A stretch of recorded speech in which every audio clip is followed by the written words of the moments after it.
go. Anything can happen on Halloween. It's not Halloween yet, but it is the month of Halloween, so we're having fun. And this is our more kiddie episode versus our slasher and Wishmaster and 13 Ghosts. More adult things. 13 Ghost is next week. Yeah, but that's what I'm stoked for, just because it's, I don't know, an all glass house with just special goggles. X-ray specs. Right? Who doesn't love that? A child with Right? an arrow through its head, and he's constantly balancing an apple. It's beautiful. But today, we are going to be discussing something that is really close to my childhood. Oh, same. Yeah.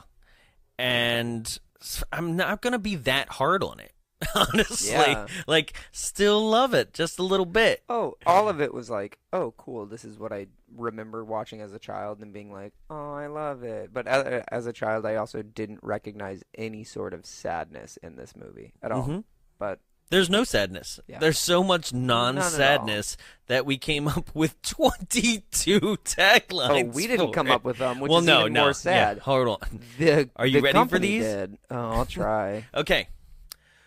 Who says there's no such thing as ghosts? That was just weak. I'm just going to shit on all of them because, like, none of them, I'm sure none of them are, like, that creative. It's all just like, what do we use for Casper, the cartoon that everyone already knows? Right. And they're just going to reuse jokes from here on out. I can guarantee Something it. with friendly in it. Yeah. Yeah. Okay. The afterlife of the party. All right. I like that one. Yeah, that Right? one's You're like, pretty good. okay. Yeah. Right. Except that this movie's not really about the party at all. Oh, the weird party that starts off with 20 students and then has 150, but then at the same time I was like, maybe they're in student council. Yeah, That was the most confusing, like, where do we have the party? We're one class deciding all of this. Yes. Jeez. The haunt is on. All right. All right.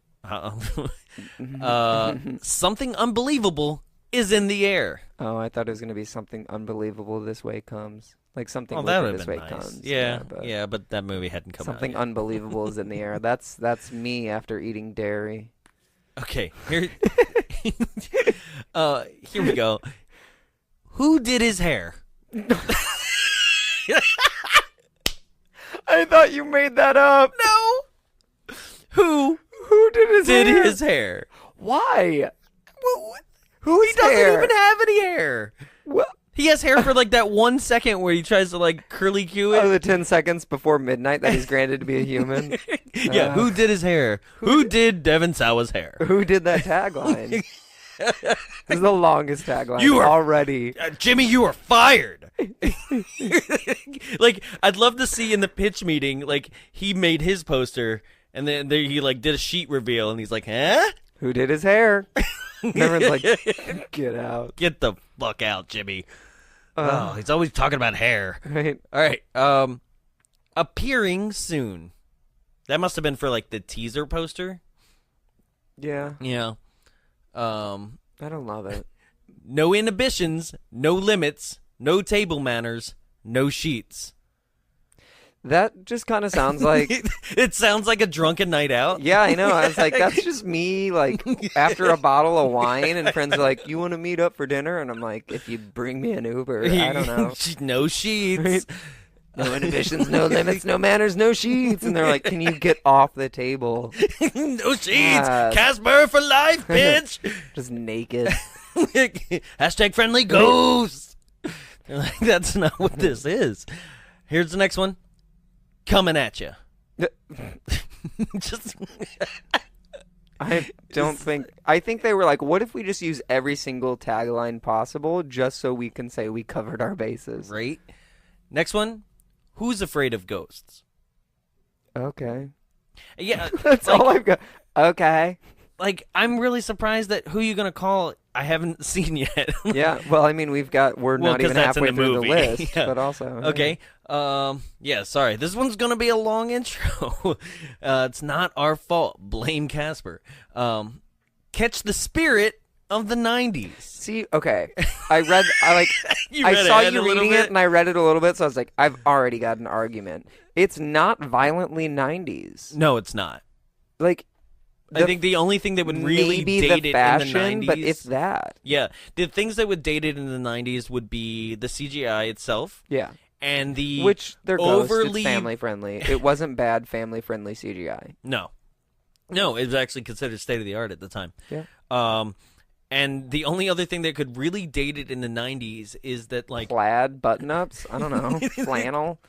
I was gonna say an overly mean bullying cast. I mean, of characters to like one person that is brand new, not even a social outcast, just brand new. Yeah, like fuck her. She's new. Let's beat her up. Right. She took the party from my parents' house. Next one, home is where the haunt is.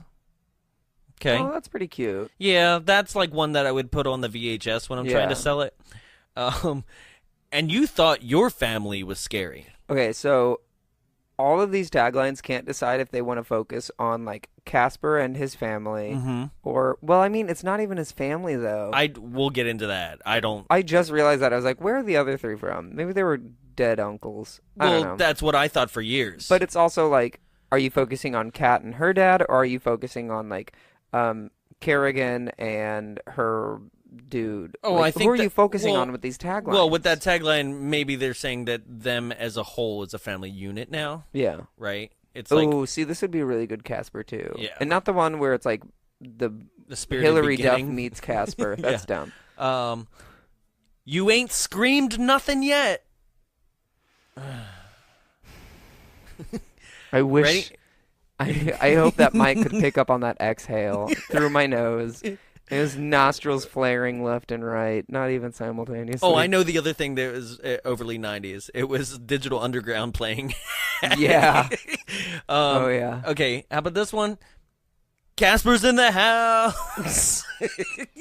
All right, Tom. Like, all right. Well, he can also leave the house because he's not bound to the house like but any also other ghost. Casper isn't the bad one of the house. Right. He's the life of the afterlife. This is where they kind of just jumble other taglines that they've already done and just like flip that word there, you know? He's ready for ghoul and unusual punishment. Oh, he's into BDSM. Oh, he's into the kinky. Another one, let the haunt begin. All right. Same thing. Just like put more than 5 seconds of thought into these things.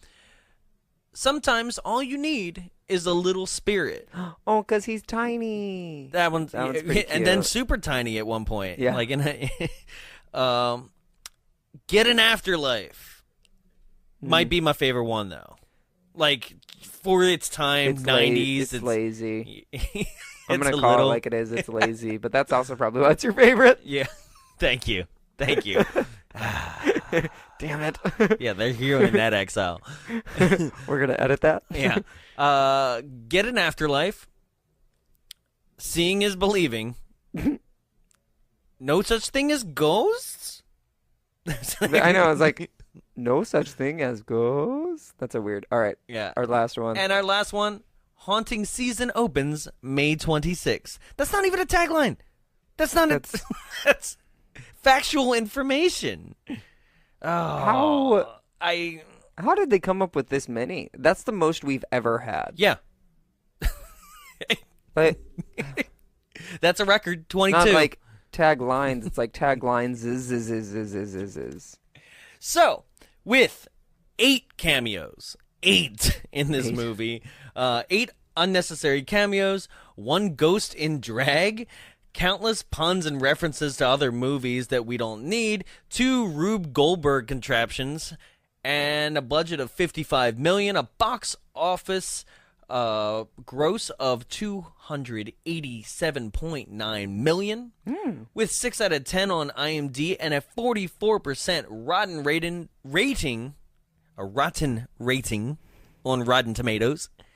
It's 1995's Casper. Let's drop some bombs.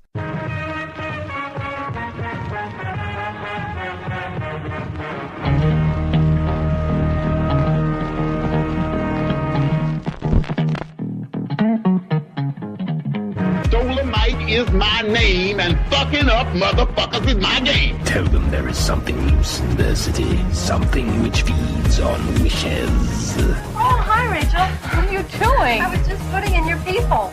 Blah, blah, blah, girl power, feminism, do you know what I mean? Oh, baby, we go to rock and roll. Who are you gonna call? Someone else. Welcome to Bombs Away. My name is Jonathan Young. Joining me in the studio, as always, is Jarrett Seifert, and I'm the friendly gay, the friendliest gay you know, but I'm not because we're all bitches. I'm like, I don't know what to say. We are. It's in our DNA. Yeah, Just like that's fine. Being gay is in our DNA. Accept it, country.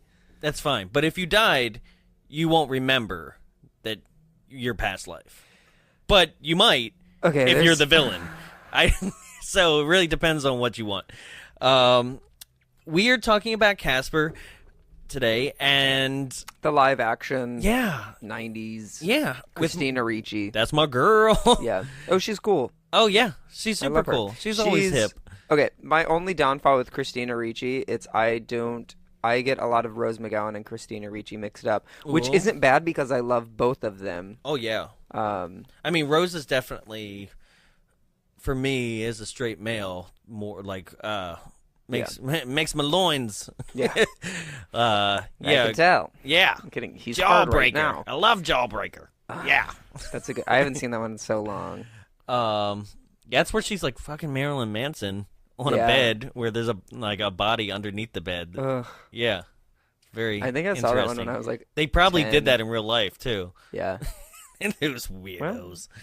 Well, so a couple quick things. We're going to get it out of the way in the beginning of the episode. Yeah. Is, folks, Netflix November is coming up after this.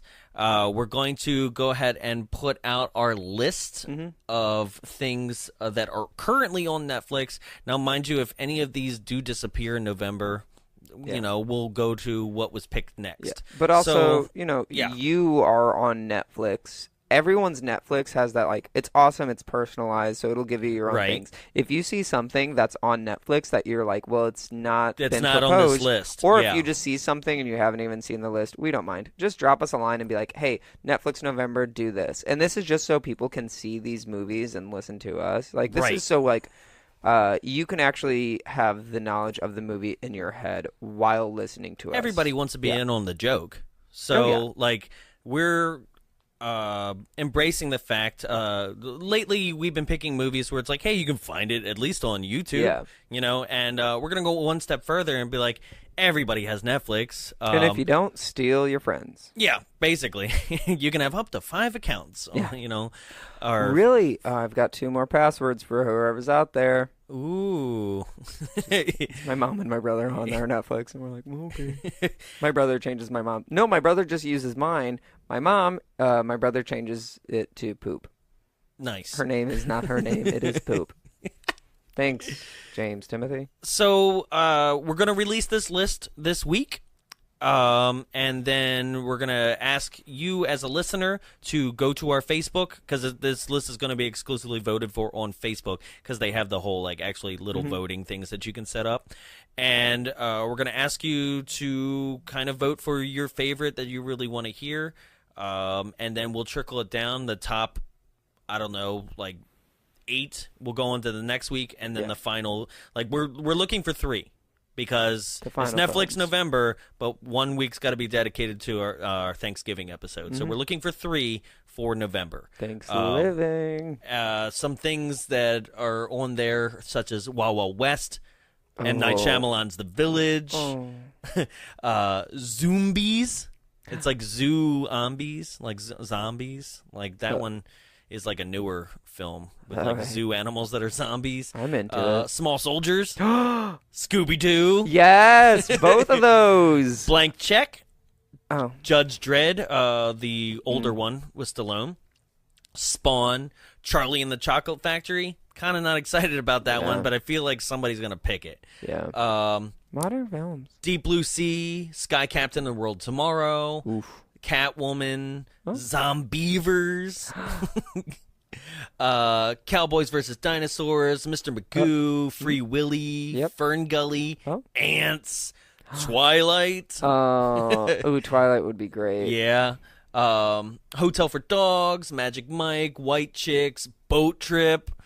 That one's so bad. Cuba Gooding. I just wish they had like Beverly Hills Chihuahua on there. They probably did at one point. Yeah. But that's we have the whole list. That's just to give you guys an idea. And we're going to post that with this episode so you can start voting on Tuesday. When you hear this, just go vote, and we'll pick our winners, and they'll be announced in our mini episode. So, boom, that's out of the way. And also, if you didn't know, we have our first live audio commentary for Slumber Party Massacre that we did 2 weeks ago. Go to YouTube, subscribe to our YouTube right now. Just search for Bombs Away Slumber Party Massacre. It's going to be like the first thing that comes up if you search that actual thing. And I just hit for subscribe. It the other day. It was there. Nice. Right at the top. I was like, oh, okay. Awesome. Just hit subscribe because this episode and other episodes from our past are going to start coming up there in video format. So it's like whatever we're talking about is also going to be flashed on the screen from the movie that we're talking about at the exact same time, unless we're talking about shit like this. And it's like you just have to sit through a photo image for a little bit till we get to the movie, which we're doing right now. So Casper... Yeah. Yay. A classic, like, oversized haunted mansion thing. Okay. But I think it only has two hallways. Right, and they're both upstairs. It's just one little circle. There's the one of a on the hallway. second floor, there's one on the third floor, and they just, like, branch out. And then somehow there's an attic. Where are these houses? We experience the same thing in sides? The Haunting, right? Where it's like these overly dramatically like built houses where you're like, who was doing this? Yeah. Like, who was the designer of these houses? Who put in the money? Yeah. Right? Like, I know the dad was an inventor, but like... McFadden. Yeah. Invent like a better designed house. Okay. I don't know. Right? Yeah. How about you invent that? Yeah. So how this movie starts off is... What's it called? Oh, these kids, right? Yeah. These kids are like, oh my god, I'm not chicken. Going you're to the chicken. spooky house. Yeah. So this is before. Okay, let me ask you, as a child, like, we didn't do selfies back then or something, right? Yeah. Because this is what they're arguing about. Not even with a Polaroid, because I wasn't trusted with those things. Right. Like, we didn't do selfies. You didn't need really, proof. You right? just told stories because children are gullible. Yeah.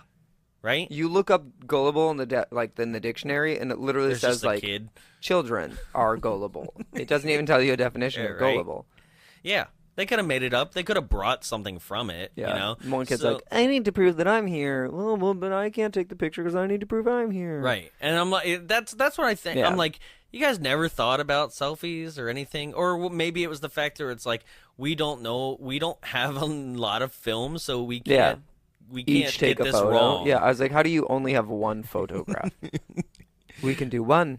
Right. So, of course, Casper's like, I'll take the photo. Yeah. Right? Which, Trying to get a friend.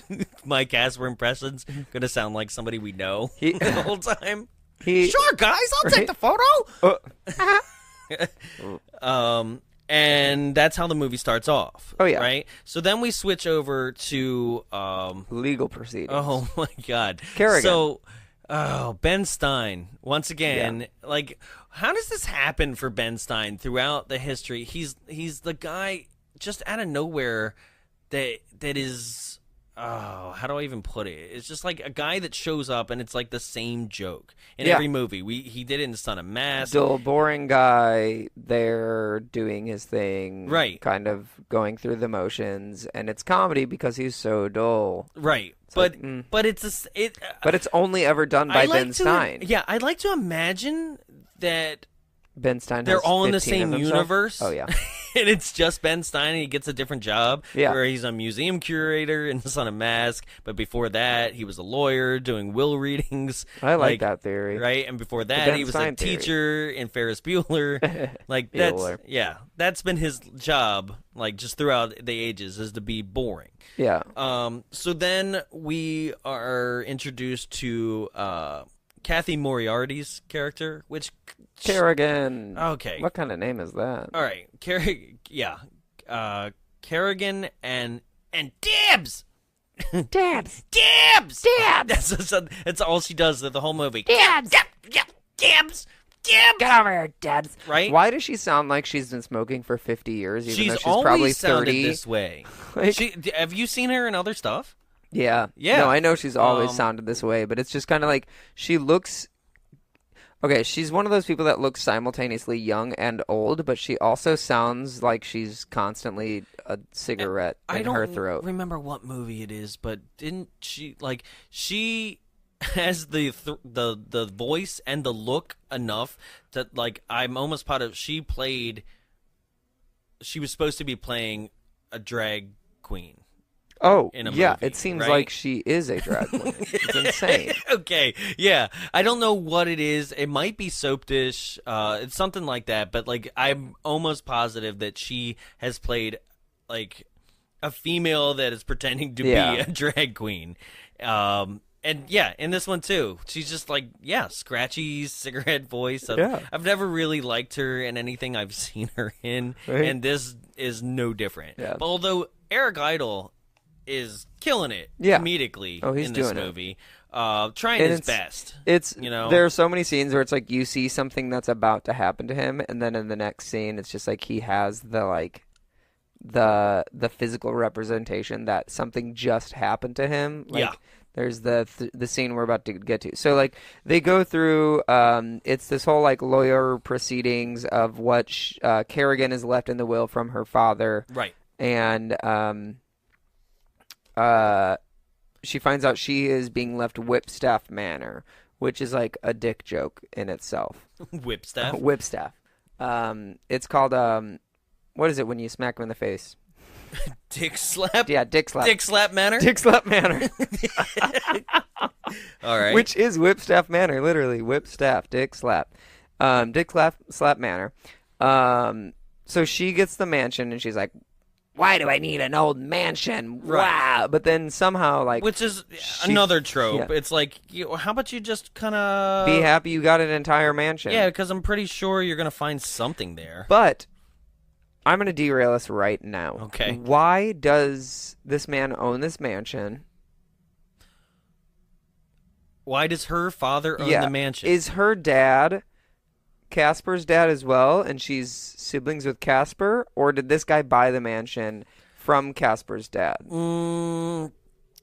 Because there's also a piece of paper. So Kerrigan throws the paper in the fire and is like, I don't want anything to do with this. Right? Which I was like, but he knows about the treasure. Yeah, because there's a piece of paper that's activated with heat to where it's like, under the ground treasure can be found. I don't remember whatever it is. Doesn't matter. Yeah. But, like, there's secret writing about the air quotes treasure, which the treasure, spoiler alert, it's just Casper's baseball glove and baseball that's signed by an old baseball player. So it's like maybe that's worth money. But is it that? Or is it the life machine? The Lazarus machine? The Lazarus. Yeah. Which came up like an hour and 10 minutes in the movie, just being like, but shoehorn subplot. Yeah, either or could either of those be seen as the treasure, but also why does her dad have that piece of paper for the treasure? Is she Casper's sister? Did the dad just buy the mansion, but he had these like old documents for the mansion in that folder? Why does that folder immediately go to the lawyer? Why wasn't it found somewhere in a safe on the property? Why wasn't it found somewhere in the dad's belongings? There's a lot of loose-ended question to this. Why am I so upset about a piece of paper? Right. No, it made me. You made me think. I didn't even approach this. I don't know why this escaped me, because this is actually, wow. Yeah. I'm completely derailed. I can't even talk about the rest of the film. No, you're We're right. done. Ladies and gentlemen, thank you for joining us on Bombs Away. So the W's? Right? Who's this for? People who want their mind blown. Yeah. Hi, this is called anxiety, where I overthink everything. No, you're right. I great. don't love living with it. think this would be his sister, only because well, I would have to go seems back. like his death is like during like the 1920s when pneumonia was like huge. Well, I would say and, like, 1920s or like right? maybe even 1950s. Not like because pneumonia can still happen because Yeah. he got lost he outside basically is telling in like winter. a Citizen Kane story Yeah. about Rosebud and his sled. He dead. Yeah. Right? Well, obviously he's dead, but like he was stuck outside for too long, got pneumonia and died. Right. Which, I would even go up to 50s or 60s based on that. Maybe- But I wasn't paying close enough attention to like the documents and newspapers or whatever, but I'm sure those will give us a clue. Well, I'm trying to figure it out based on like his father's inventions too. Yeah. Right. Which it seemed are very kinda steampunk. Thank you. Oh, you're like, it's steam. Steam. Yeah. Yeah, kind of steampunky, but okay. We're all over the place. Oh yeah. So So, is Kerrigan a sister? Probably not. Is she a like descendant? I think Could be. possibly, at least, right? Unless somebody just bought the house after the father went. No, the father went insane. It's on a newspaper. Well, the newspaper said he went insane because he's being haunted by his Right. son's ghost. Right. But that's reality. He was being haunted by his son's ghost. Right. So he didn't go insane. He was consumed by trying to bring his son back. Well, which could have no. drawn him I know insane. that, but like, for it to be on a newspaper. Does that mean he went newspapers. clinically? Fake news. Does that no? Meaning, like, if it's in a newspaper, does that mean that he got admitted? Oh. Did he like? And because or was you it know, just the asylum, gossip of the town? Because that's what newspapers used to be. They used to just be downtown gossip. Here, Downtown here. gossip. Right? Has anybody heard the news of the day? Casper McFadden is dead.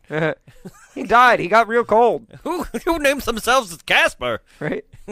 Is he an albino? Did you hear the albino He a kid dog? died of the pneumonia?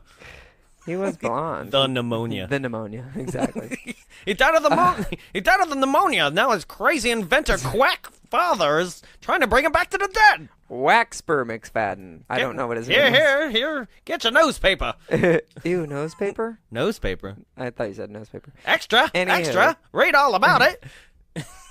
So, Man creates Lazarus machine. so yeah, Kerrigan. Man creates Lazarus roller coaster. That honestly, like growing up, I was like, I want to do that. And then I watched it again, and I was like, I don't want to do that. Extra, read all about it. Man creates Haunted Mansion ripoff. Real. Yeah, so Kerrigan finds out she gets this mansion. They go there and they start to go in, but then it's haunted. And they're like, oh, God. So they call a priest, and he's got this great joke. Which of like, is... I'm going to go in there. I'm going to fix the house up. Like, I got it. I got you. I could do anything. This is an actual... I didn't think you'd know. I didn't. I wouldn't. This is an actual character from Saturday Night Live. Oh, okay. Father Guido Sarducci. Guido. Yeah. I get it now. Yeah. He used to come on the weekend updates like within the first 5 years of Saturday Night Live. Oh. And he would do the same thing. Be Yeah. like, no problem. No, I got it. He's good. No, I'm not He's so good. tired. I know good. Yeah. He would do that.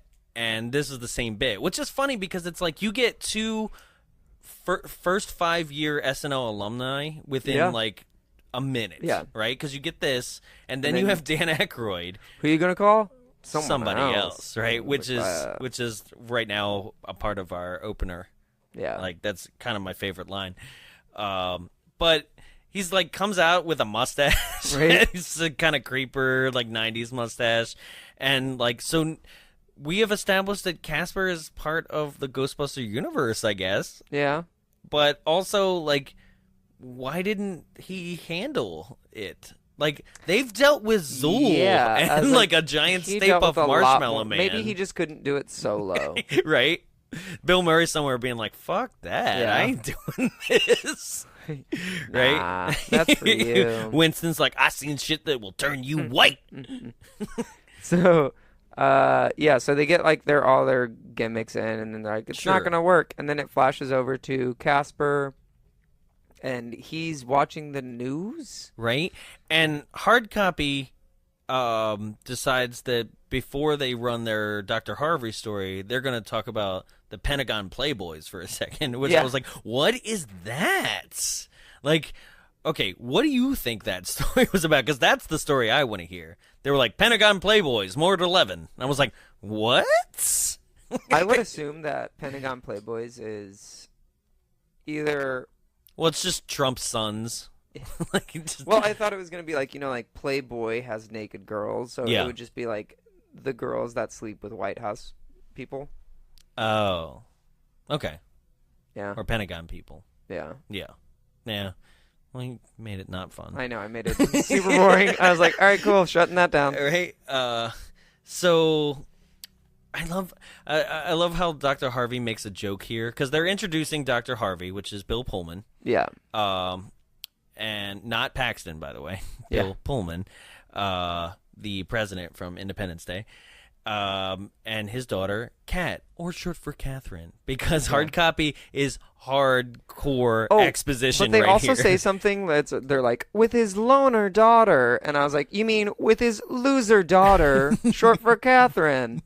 We mean different. Hard Copy is delivering this story as if they are the introductory paragraph of Casper the novel. Yeah. But it's also like, what would you say about the new girl? Ugh. She's a loner. And it's like, well, yeah, she moves a lot. Of course she's a loner. She has no time to make friends. I love how the camera lies. He's like, asking a question. He's like, will you just talk to us? Right? Say something. Please, just talk to us, you loner loser. God. But throughout all this, also the entire movie, like I felt bad, but Bill Pullman, I was like, it's like he's like the dollar store Robin Williams.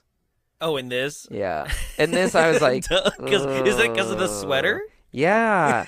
It really seemed like just like they wanted Robin Williams, but they were like, well, I guess he's we'll off. take Bill Pullman. He's off filming Goodwill Hunting. Yeah. He's like, well, he's busy. can we get him? No. Can we get the sweater? Yeah. Oh. So, Bill, Casper. I don't know how I got those two mixed up. So Casper's like watching this newscast, and he's like, "Oh my God, that girl's hot!" Like, 12-year-old hormones are going crazy. yeah, he had a full-on ghost boner for this other Christina Ricci cat girl, and his plan is to ghost bone. Yeah, basically, and he goes through the cable. internet. The cable. It's Did not- it internet is- exist no, in then? no. Time? It was did, cable. but yeah. He goes through the coax cable into Caroline's, I guess, hotel Yeah. that's close by, I'm And sure. he follows her around in a TV. Right. Not right? creepy. So this is my thing is like, why are they hanging out in this, because they do it constantly in this movie. Why are they hanging out in this creepy mansion if the ghosts have no boundaries? They don't follow. This is another one. We're not gonna. There's no ghost rules. Like there's no established rules. Like they can go anywhere they want because the trio of uncles, so I'm going to quotes to a around bar. uncles. They go to a bar. They go to a horse racing thing before they're Casper introduced. takes Kat on a flight. I don't know. Yeah, a lighthouse date. Yeah. and then Casper is here traveling through the cable television. In order to and it's like, why did you have to travel through the cable television? Just go there. Fly. Yeah. Maybe he just was like wanted a relaxing ride. I don't know. Well, it's pay-per-view, so right. And then basically he turns on Caroline's television and shows her the interview that's running of Hard Copy Because he wants to bone Kat. Right. It's all for boning Kat. Oh yeah, for sure. So Kat and Dr. Harvey decide to travel to Friendship, Maine, because I guess they get a call from Caroline, and they are going to be hired by her to try to eliminate the ghosts that are in Dick Slap Manor. And then both Caroline and Dibs are just completely just bonkers. Yeah. Like immediately, like they grab Christina Ricci's face and they're like, "Look, what an adorable little strange little girl." Yeah. And you're like, "Why are you being They're so like freaking overselling weird? it. Yeah, overselling it so they'll I don't know, It not be seems surprised by a welcoming. haunted house. Yeah, haunted but mouse, also haunted house. that's what they're there for. Yeah.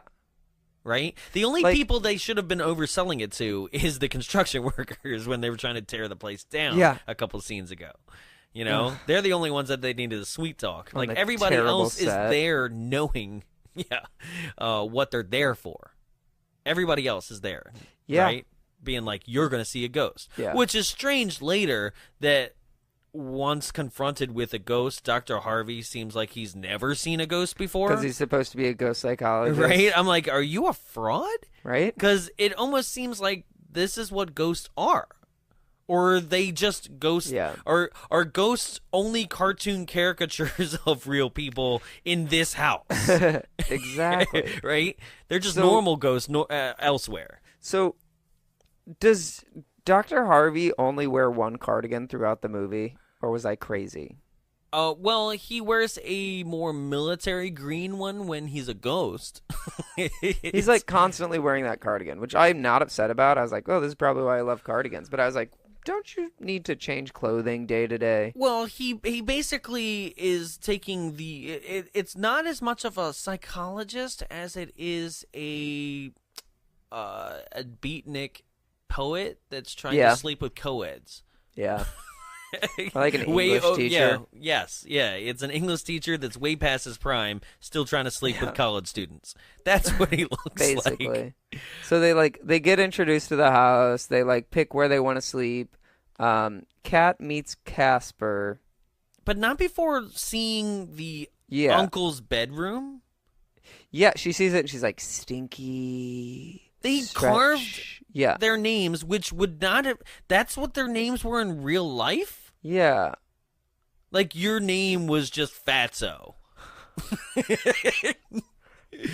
Everyone's described by their like traits. They're like, you're skinny gay. And I'm like, all right, thanks. Skinny Whatever. gay. Skinny tattoo gay. It's just Like, that's a bit long. Can we shorten it, please?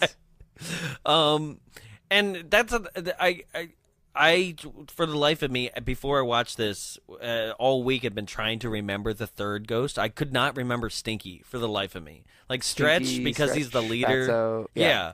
Like he's kind of the leader of the three. I always remembered him, and I remember Fatso because it's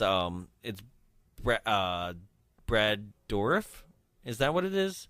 The guy who's the older brother Brad on every Garrett? Gareth. Thank you. Right, he has that distinct voice. Yeah. Right. Oh, the older brother in Everybody Loves Raymond. Yes. Yeah. Yeah. But this is like before we knew who he was. Yeah. You know, like back then, right?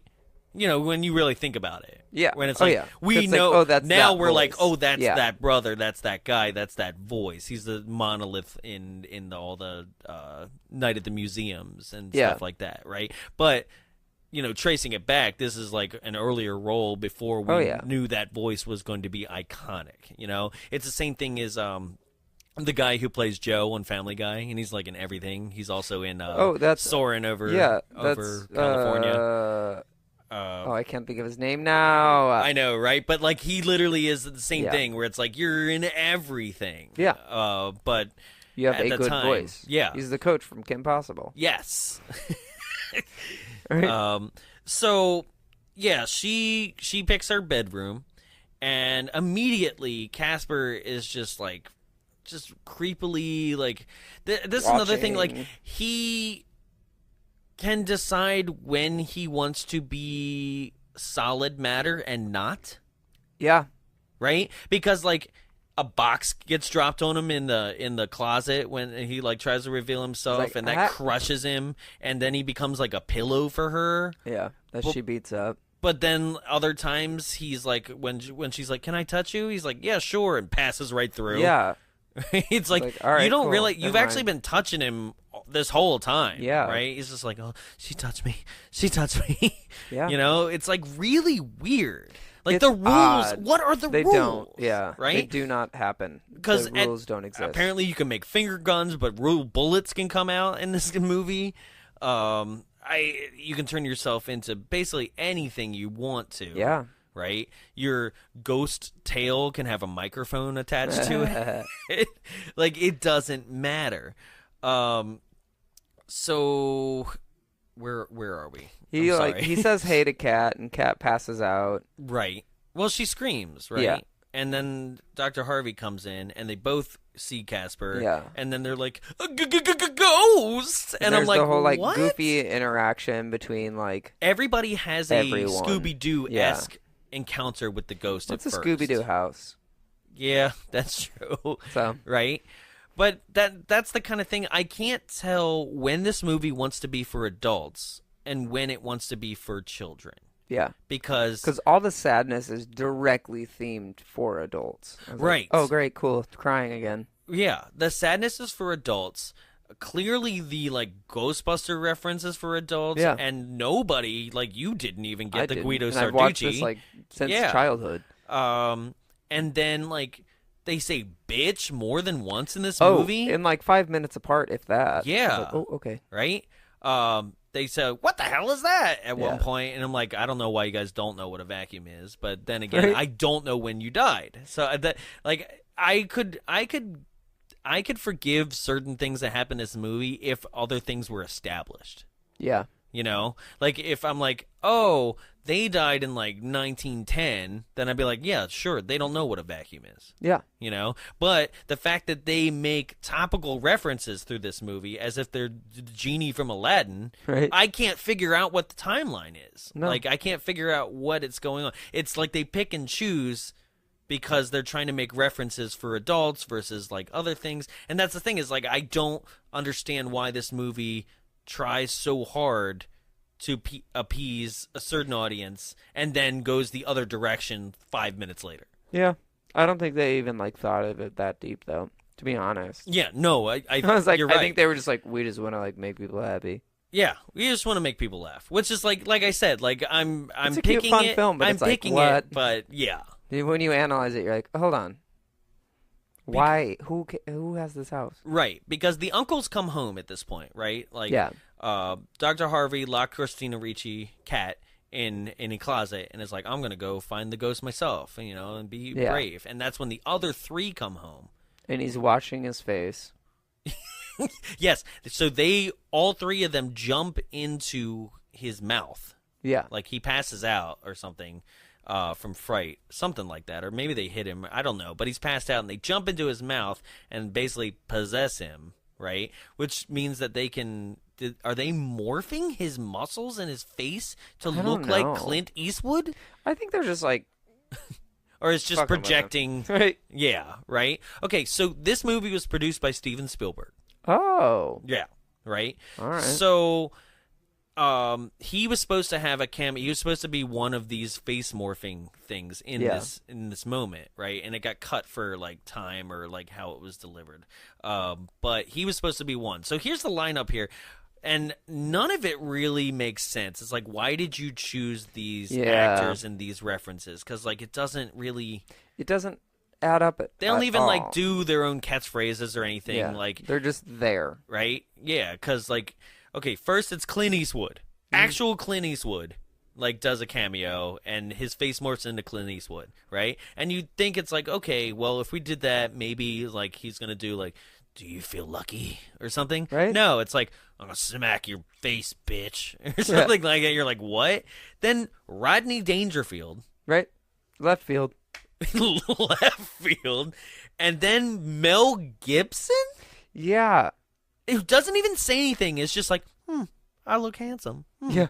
Right? And then the finalize it all, the Crypt Keeper shows up from Tales from And the scares Crypt. him. Right? And I was like, And ooh. basically does a Home Alone reference. Yeah. And then that's it. He runs out of the hallway. Why It's does this wow. happen? Why, were they just literally on a set somewhere else and was like, hey, who do we have here today? Hey, can we... Who can we get? Right? Well, they're filming Lethal Weapon 3. And, well, Rodney Dangerfield's just hanging out because he's got nowhere to go. Yeah. He's bored. Someone has a mask for the Crypt Keeper. Bring him in. Bring them all in. Bring them in. What do you got? It's like who they found on the set near them. They're like, all right, cool. Yeah. Make it work. Right? And then that's it. Yeah. So then we're hit with every single pun ever. Like, that's all these ghosts do, right? They just because they're jokesters. Yeah. They're like, we've got a closet case here. And then, like, oh, smellogram. You're like, what? That's not even... What is happening? But it was also, like, a surprisingly okay with gay movie. There's 2 gay kisses in this movie. Oh, the ghost gay? Yeah. Well, human to ghost gay. Well, because you have... Well, there's... Yeah, two male ghost to male human kissing. Yeah. And then there's also dressing in drag. Yeah. Ghost dressing in drag. Yeah. And actually transitioning because they have boobs. Yeah. Making his way there. And, yeah, and they just keep throwing all these things. And then they make a line that made me question it, though. Like, just... For the joke, they throw, like, the swords at him. Yeah. And they're like, ha-ha, Shishkadoc. And I'm like, how do they know he's a doc? He doesn't introduce himself to 30 seconds after that line. Yeah. Right? Where he's like, I am Dr. Harvey something PhD. And he fights him. Right? And I'm like, somebody either in the editing didn't pay attention there or, like, something. Because he's like, Shishkadoc. And I'm like, tried. How the hell do they know that? They're like, doesn't matter. The joke's It landed. It's a funny joke. Do it. Do it. My do God. do the goddamn jokes. More jokes. Right? Get Dan Aykroyd in here. Make it a pun. I don't know. Right. Eric Idle, write some of this. Somebody write something. Yeah, that's how I imagine this movie was. Literally, like, Eric Idle and Dan Aykroyd and, like, Rodney Dangerfield were just in there and be like, what if you just, like, rolled him down the stairs into a carpet and you were like, what's on the table? A California roll. You know? That's the kind of shit that I think was just being tossed, like, literally just against the wall in this movie and seeing what sticks. Like in the next scene when Casper makes breakfast. Oh my God. With the Pee Wee Herman, like, breakfast machine. But then he, like, my favorite thing, he's like, orange juice? And she's like, sure. And he's like, I'll take the pulp out. And he, like, strains it through his hand and he just throws that shit on the wall. Like, wow. He's like, oh, cool. You're going to have to clean that later. So just like in The Haunting, again, this house is just full of random shit and contraptions. It's like, all right, cool, random room. Right? Where it's like, who is designing this? Who's like, I need an egg cracker. Yeah. And it's like, you just crack it on the side of the pan. No, we're going to put it in this device, and then it's going to, like, roll towards you. Shatter it's going to suction cup on both ends, and then it's going to, like, just... And you'll have no idea if you have eggshell in your egg or not. No, not at all. You're not even supposed to be there. It's going to be prepared for you. It's going to flip it for you.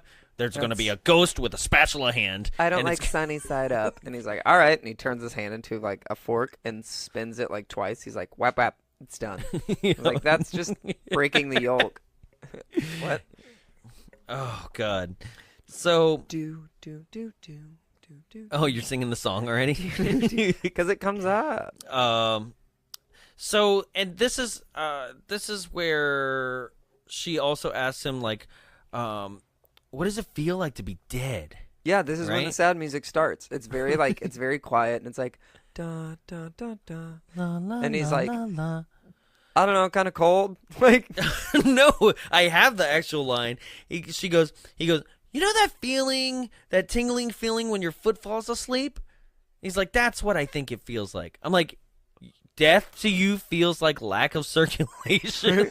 A pinched nerve? What? Yeah, that's weird. Okay, so that's another thing. This movie wants to, like, kind of talk about death, but also is afraid to embrace it. Yeah. Right? But also does, I'm going to go on a trivia thing here. Mm-hmm.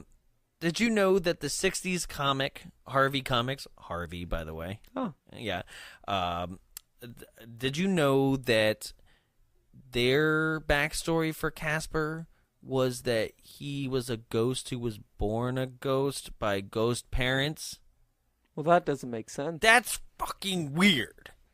Like, I'm just going to call it. I'm going to drop an F-bomb because that's weirder than just embracing death. Because that means the two ghosts boned after ghost death. Sex, right? Their bones were a jangling. They don't have bones. They can't do that. They're not fleshies. Yeah, that means they had ghost sex and had a ghost birth. And then that ghost lived to grow up to 12 and then stop growing. Like, it's so convoluted and to just say, like, oh, they're dead. Yeah. Like, they have a perfect opportunity and same in this movie, they have a perfect opportunity to be like, hey, we're going to actually be a little adult about this and maybe raise some awareness that kids might need to know about kids death. Might need to die. Yeah, right? Because they'll skirt around it. They skirt around it multiple times. Like, I'll just skip to the end. There's another thing that they skirt around is that, like, Casper goes to, like, the mom who comes down from heaven. Is like, are you an angel? Doesn't answer the question. Well, she's wearing red, so I think she's in hell. Honestly, I was like, she is not an angel. She's wearing red. We all know what that means. She's just a deceiving demon that's going to take what like, little souls left of Casper. 10. And he's like, what about 12? And she's like, I said 10. Don't fucking push it, Casper. You're 12. I was like, okay. You're 12 years old. We're finally establishing this. Right?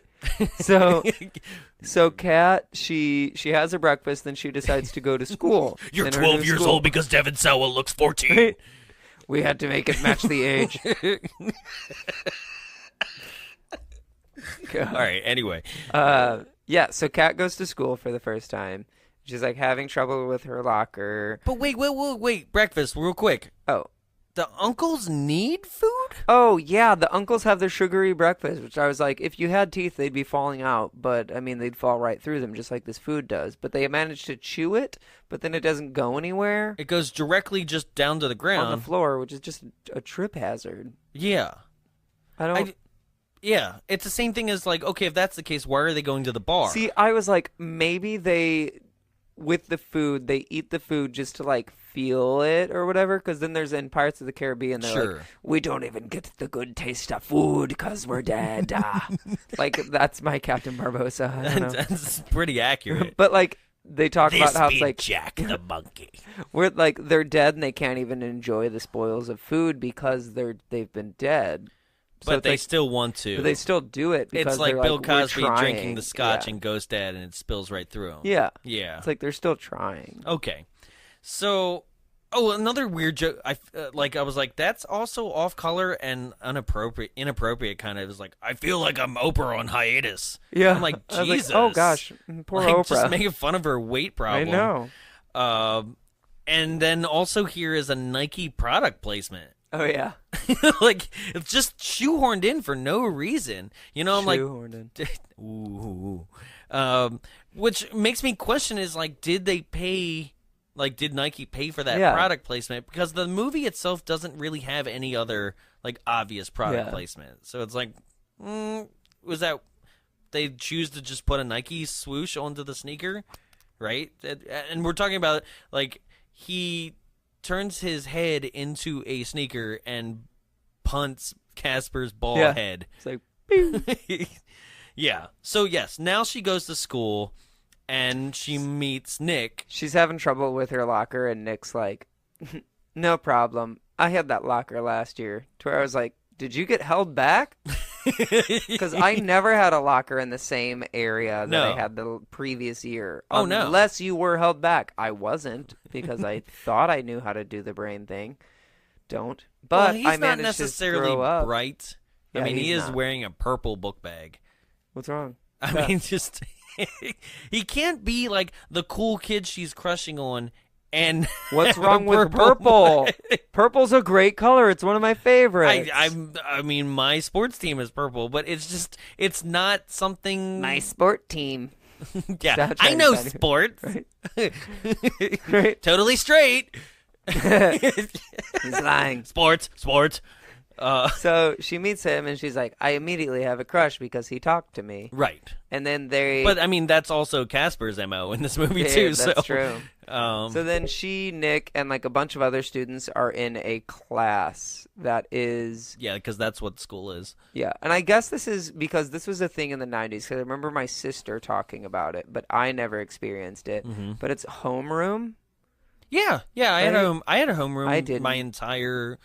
Like, other than elementary school. Elementary school, we were in the same class all day. Yeah, and then same. as soon as we hit the middle and high school, we But, like, had homeroom. Homeroom, it was what, you go there at the start of the day and you're only there for like 15 minutes? Basically, Yeah. it's more or less so that there's somebody taking attendance. Yeah. For like every student accountable. Yeah. It's that and a place where it's like you need to actually have these students there to grab their attention, get attendance, say the Pledge of Allegiance, and listen to the morning announcements. Yeah. That was it. We just decided to put that all on the second period. Because by that point, okay. we knew who was and wasn't there because we had computers. Yeah. Right. But this is also some like small town Maine where part of me feels like these students don't go anywhere but this class. Yeah. You know? Well, that's a lie because they move. Okay, so they have their thing. One entire class decides that the school dance is going to be at her house instead of some boathouse. I don't know. So I thought it was like something was being remodeled. Yeah, at the her school parents' or house something was. like that. Yeah, but like one girl's like my parents' house, and they're like, yeah, I guess. And then one girl's like, Kat's like, I moved into creepy house, and they're like, that'll be perfect. Well, wait. This is there's more to this though. Yeah. Right. Okay. So immediately, the entire class is like on board with like mocking and making fun of her. Right. When she literally didn't do anything. Like the fact. Okay. The teacher says her last name first and her first name last. Right. Harvey Kathleen. Right. And it's like, but at the same time, like. That could have been a boy he was introducing called Harvey, right? And it's just like, but immediately he goes, Harvey Kathleen. The whole class is like, right? It's like, wow. Like, my class could be immature at times. Yeah. But it was never in these moments. Like, these kids find things extremely funny that it's like, okay, that's stretching it, right? Like, he's like, hi, my name's Kat, and then the bully girl's like, meow, and it's like, the whole class is like, holy shit, that's hilarious. Well, it's even like, I don't, like, even whenever like new students in my school, like we would randomly get a new student, no one would ever be like, let's take a moment to introduce the new student. That never happened. That never happened even when we got new students. Right. Also, no one is like, I'm going to, like, if they're going to make a joke in the middle of the class, they're not going to direct it at one person because that's called getting in trouble. Yeah, thank you. Is it just me? Or, like, I'm like, damn it, I'm going to reveal that I was a closet bully, I guess. I'm like, is it just me? Or did we not make fun of kids openly in front of the teacher? No, which the teacher is laughing too. Oh, I once told my friend, okay, this is 8th grade, and I was sitting with my friend before class, and we're sitting there, and I'm like, haha, you're so stupid, Alyssa. Like, as a joke, like, we're talking. I was like, whatever, you're so dumb. And she was like, haha. And then the teacher comes up, and she's like, Jarrett, go sit in the hallway. And I was like, what? She's like, go sit in the hallway and read your textbook. And I was like, all right.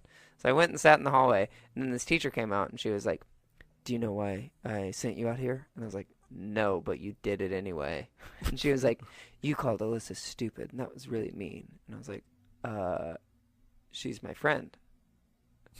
Like, I wasn't legitimately calling her stupid. Right. I wasn't saying they're like, you're a dumb student, you should feel bad. It was like, like, why would you think that? Like, it's something like, oh, I misread something and it sounded funny. I was like, oh my God, you're so dumb. Right. Like, something like that.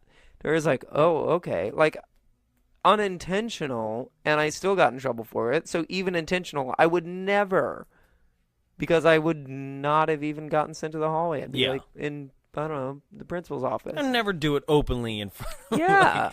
Yeah.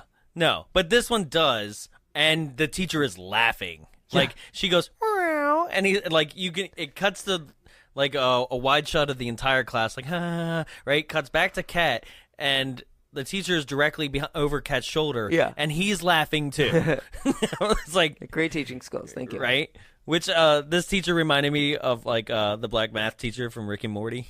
Yeah, yeah, it does. And so, this is where they're like, you live at Whipstaff Manor? Like, that's creepy. That's weird, right? Until Token Black Kid is like, nah, we should totally kick it. Like, he like totally comes out of nowhere and be like, y'all, this is going to be dope, right? And then immediately everybody's like, oh, I am not scared at all now. This will be fun, we swear. Right? Like, how does Our one kid... ethnic child said yes, so we all love it. And Yo, like, this right, is going to cool. be the shit at Whipstaff Manor. And they're like, all right, I guess it will be. Right? We're going to have the Humpty Dance. Digital Underground's going to play. Jeez. They're going to play that song from Nothing But Trouble. Because that's the song. Oh, Lord. So, all right. I'm sorry. Another then what, tangent. Like Casper and Kat hang out? Yes. Yeah, they hang out.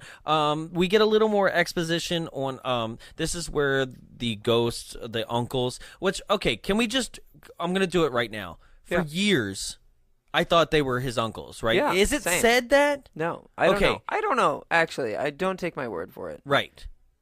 I don't know who they are in relation to Casper or this house or the McFaddens or anything. No, they are just there. Right. Right. Are they just tormenting? Is that Casper's Maybe ghosts existence? can move around and it's like fun. Or they're all drawn to it because of like the machine. I don't Something. know. But they're there and they're making Casper's life a living hell. Yeah. Right? And he seems like in servitude to them? Yeah. In a way? Which is why I would assume uncle. Yeah. But because like, right? I don't know. Yeah, because it's like they died, right? And if they are uncles, why, when his father died, did he not become a ghost with unfinished business? Because he clearly has unfinished business. His entire thing was to make a machine and bring his son back to life. So if he didn't accomplish that and Casper's still a ghost, that means his father should be a ghost too. Yeah. Right? But we're also stuck with this weird subplot of the fact that Casper doesn't remember who he is. Ghosts don't, unless you're the evil Unless ghost. you're the evil ghost, and you immediately know what you're supposed to do.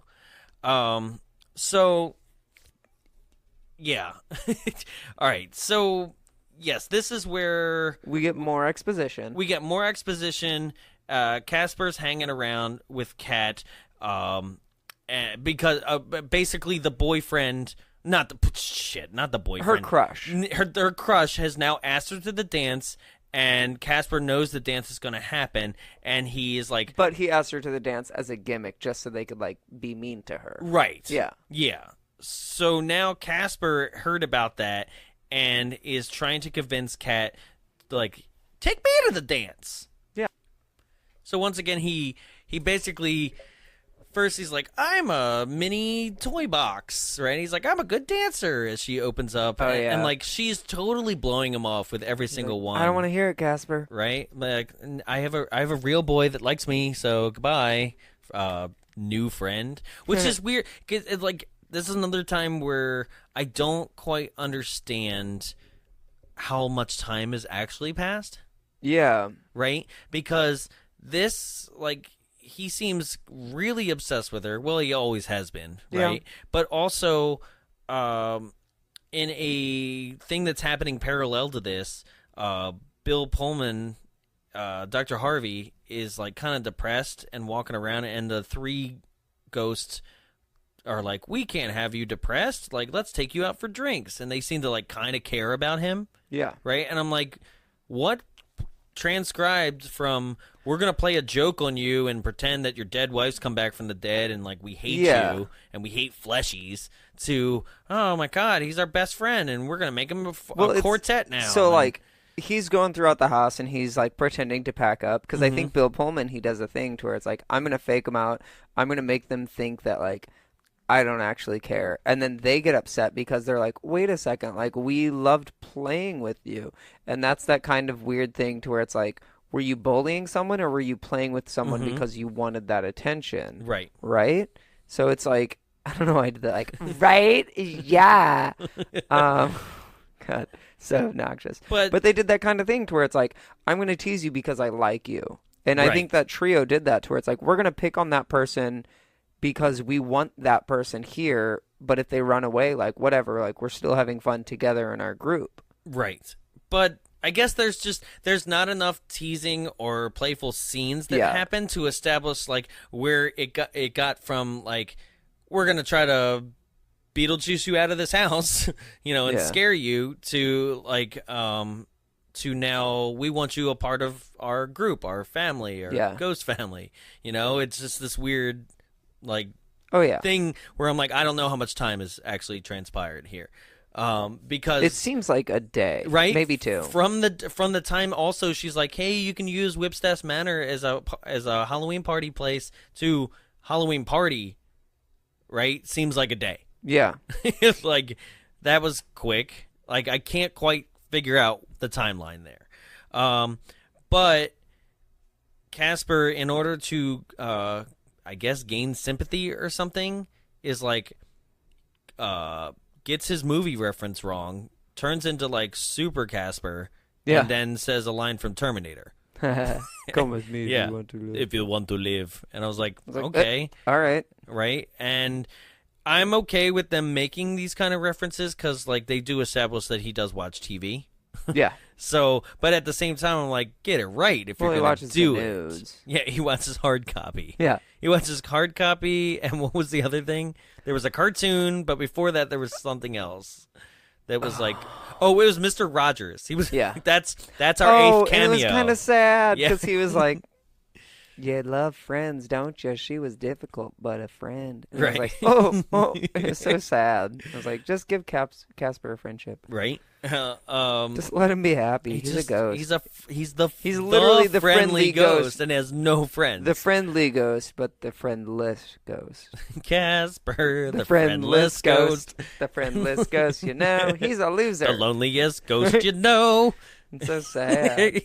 He has no friends. He'd be made fun of by all these other bully kids. Come to the party.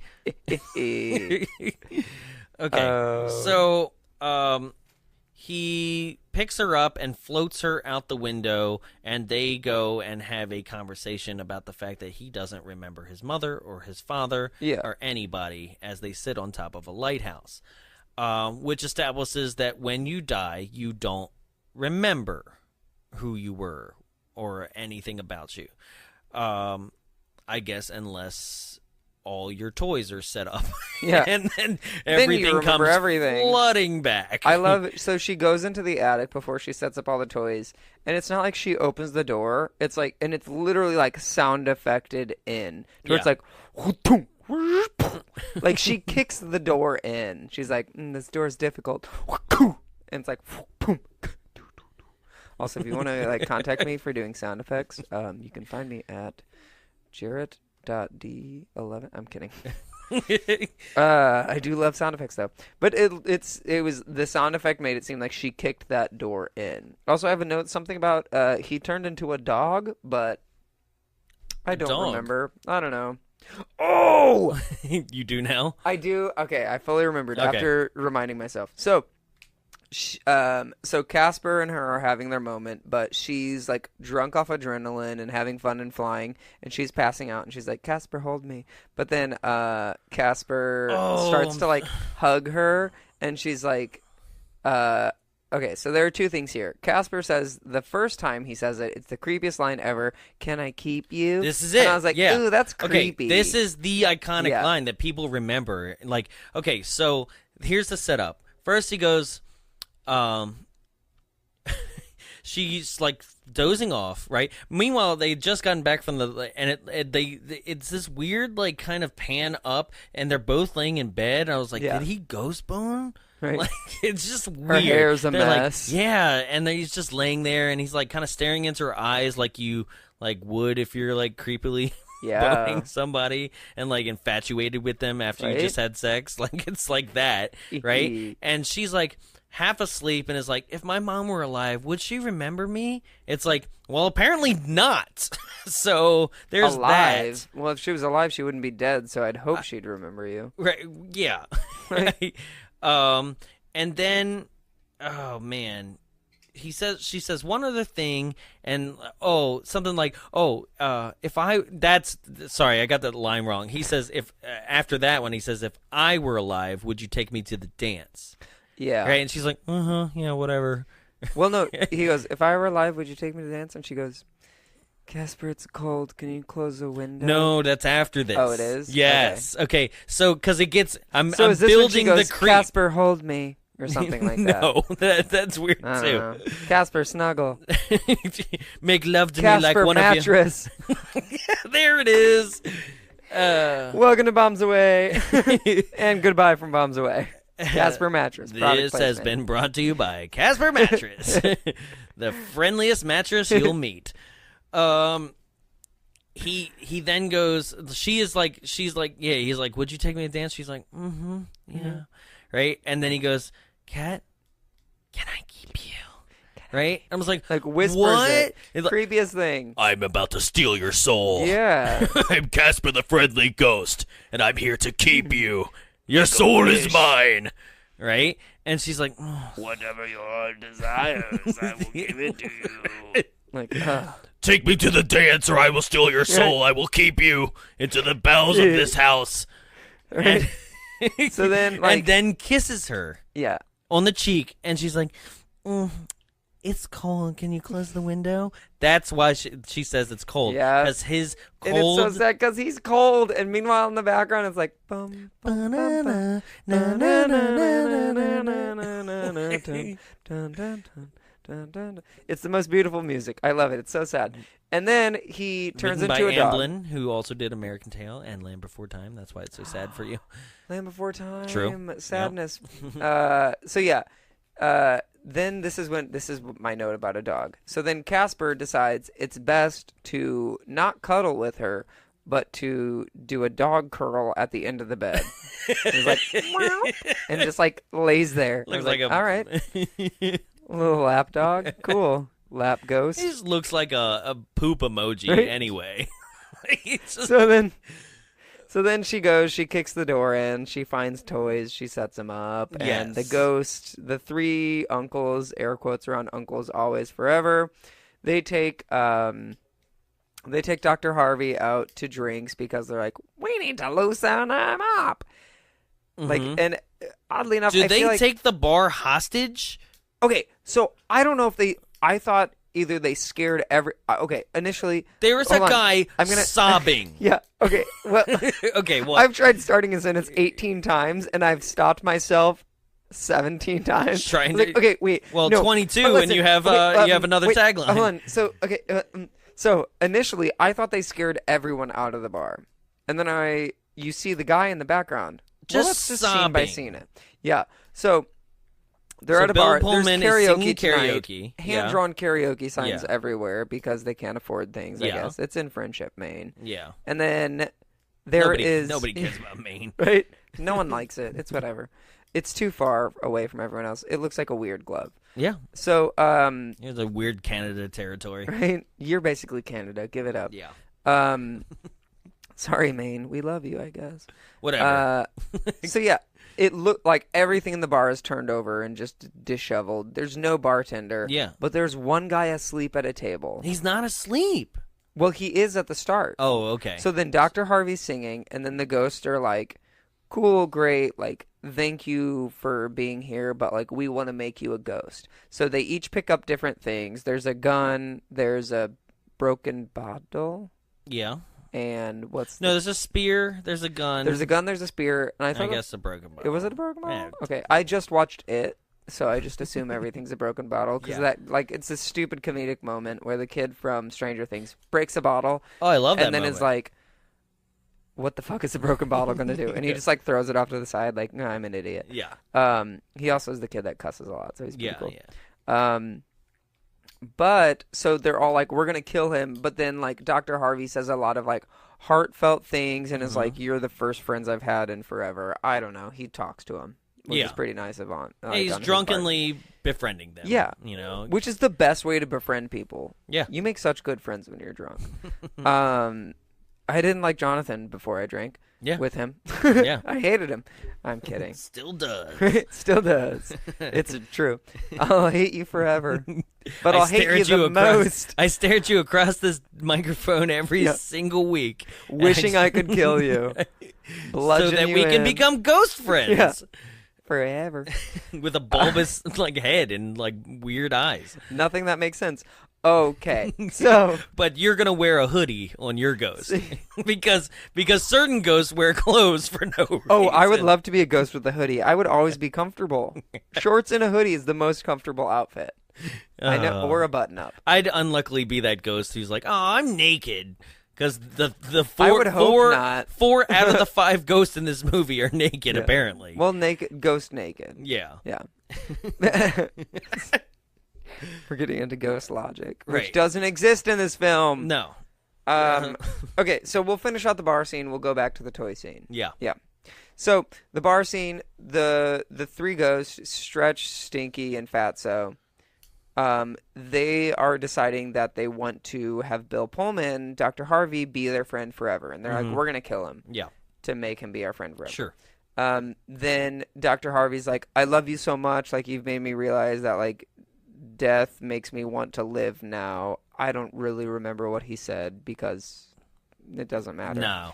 And then they feel so sad. They're like, we can't kill him. But then for some reason, there's an entire over 20 foot, over 40 foot, I would say, open trench because Right there in the beginning right of the bar. outside of the front of the bar right. is just construction work, and it's open trench. And then Dr. Harvey walks out, the doors close, and you just hear, whoa.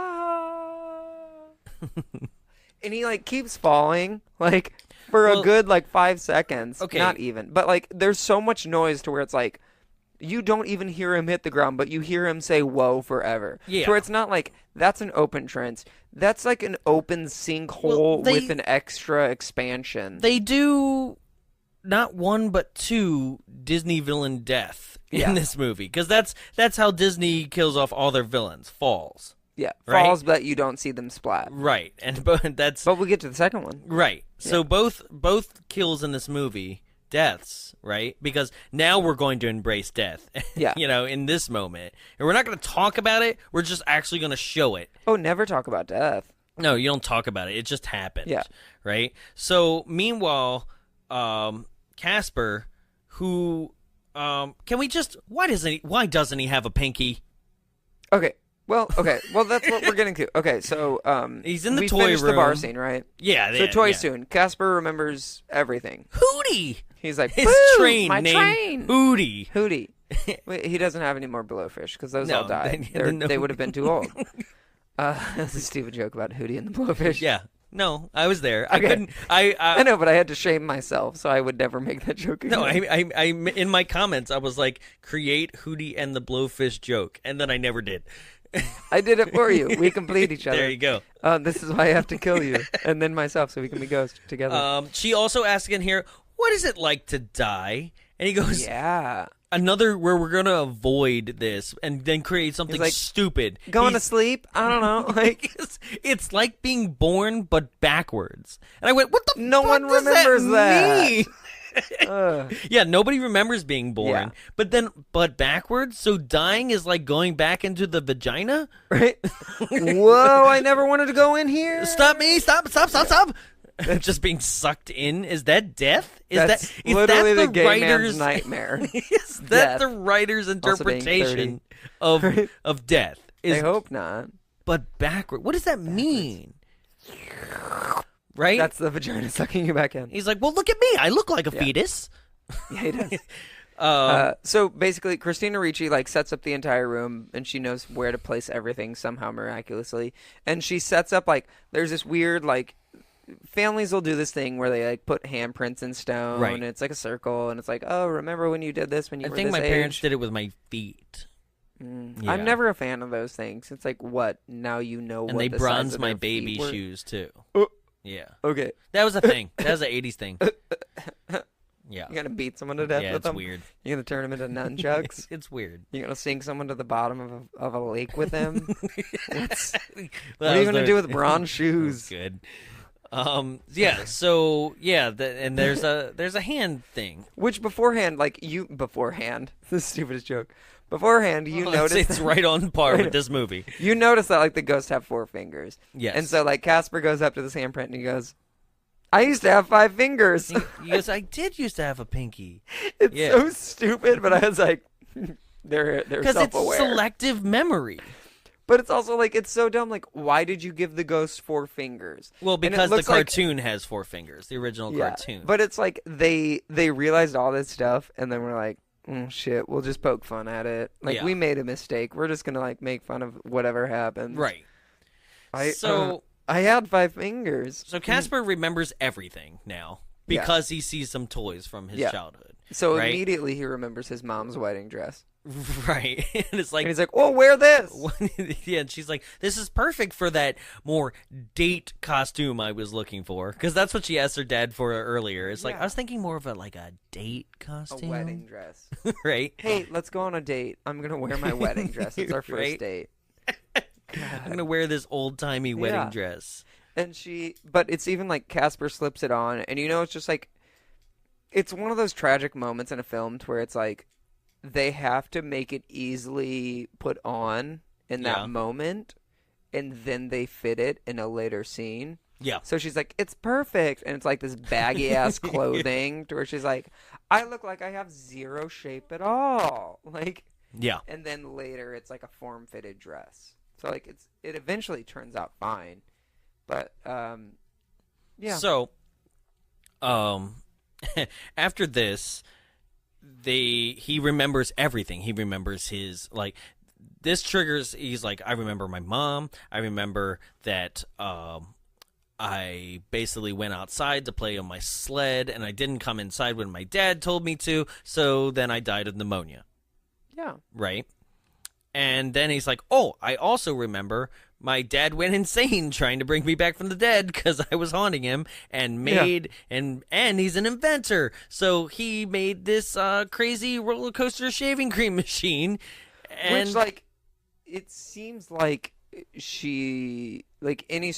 anyone that would go through that attraction, let's call it, it wouldn't be, it would not do the same for anyone else, but also I would never trust a robot to shave me. It was just razor blades, like just shing, going shing, wing, shing, shing, wing, wing, wing. I was like, no. And why was it like? Because that's the thing is like it would activate at the same time for everybody. It missed her altogether, but Eric Idle was like, "Oh my god!" She like leaned back and was okay. She was like, "Well," like that whole machine was elaborately built for this movie in order to have a stupid physical comedy gag for Eric Idle. But even then, if the machine actually, like, if it was a practical machine, right? Okay. Okay, so not first, like if they built it's gonna bash your teeth out. Yeah. With the let's go like device for device here, right? Okay. So first, so let's set up the machine, right? So you're basically, in a chair. Okay, you're in a chair in the study, and then that chair you pull a lever, right? Basically, you pull the tassel. Okay, a tassel. So it's like a toilet, like a European toilet. Really, it's a toilet that's activated by a light. And that chair swivels around and goes down some spiral stairs that stop being stairs and turn into like a slope instead. So you go down the spiral stairs and then directly into the floor. Overly elaborate immediately. Yeah. And then it goes down this hallway, right, which is like full of like strobe lights and crazy shit, right?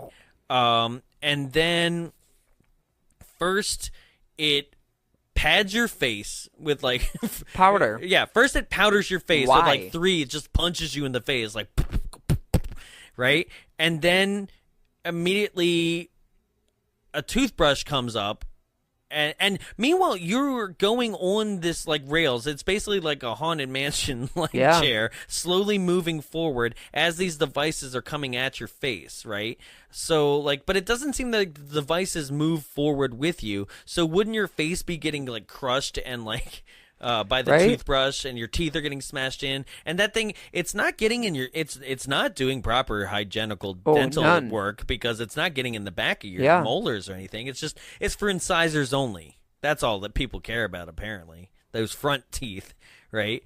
And then after that goes away, and then shaving cream just Squirts. just pours like just all over you apparently, and then 2 razor blades just come down and like kind of karate chop you And in the if face. you've ever shaved, you just need like, for men, if you've ever shaved, you just need like, yeah, like a little handful. you need a but dab. This shaving cream is like, Yeah, and it sprays. yeah. I mean, It's a waste. Yeah, it's so much shaving cream, and then the razor blades come Razor down. blades that are like just a right and left hand going up and down, like Right? wop, wop, wop, wop. That's not It's how like, shaving works. yeah, I mean, it's basically like if Vincent Price from Edward Edward Scissorhands Yep. made a device that is impractical Oh, and yeah. not going to be used whatsoever, Not at all. right? And all for the fact of, like, he goes, my father had a problem waking up, you know, and like, and My father had a problem waking her up. And then Christina Ricci has the best line ever going, do you ever try coffee? I was like, yes. Okay, so she does have 2 really good things. Like, she's saying what we think. Yeah. Right? Another one was earlier, and I totally, like, skipped it, was the beds. When she's Yeah. like, oh, we're Sleepy and Doc gonna hang out, Right. you know? I was like, damn right, because it's so 'Cause stupid. no one cares. Right? She was like, I'm gonna improv this line because this is dumb. Right.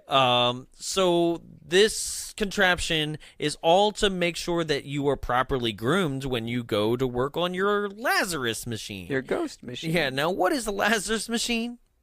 A Lazarus machine is where a ghost will get inside the container, and then by using some juju juice or whatever, what's Yeah. he say? Primordial ooze. He's like, it's like primordial ooze. Like, all right? right, I was cool, like, sure. oh no, Super Mario Brothers. No, flashbacks. Oh no.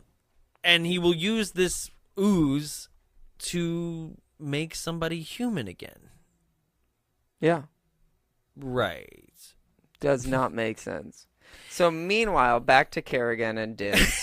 Meanwhile, the villains forgot are back about them for a because bit. they've been Yeah. gone for at least 45 minutes in this movie. Yes. So they come back and they're like, we hired him to get the ghost out, and he got the ghost out. This is whenever the ghost and Dr. Harvey start to go to the bar. So then they're spying on Casper and Kat, and they follow them into the basement, but Right. they have their own chair that does the same exact thing, even though Kat's chair is already down there. Right. So where did Thank chair you. 2 come from? Thank you. Don't know. Right. And throughout the movie, Dibbs is constantly like this gimmick of like, he's hurt and you see his injuries, blah, blah, blah, Major blah, blah. physical Like, yeah, comedy, but physical it's like comedy but that it's you never actually extremely see. Yeah. dumb physicality. Yeah. Like where you're like, oh, poor Eric Idle, because he's such a great like, Yeah. comedian, but it's just like wasted on this. Yeah. And then, so they see it. They see that they're like, oh my God, we got the idea. They see a safe in this basement, and they're like, that's where the treasure must be.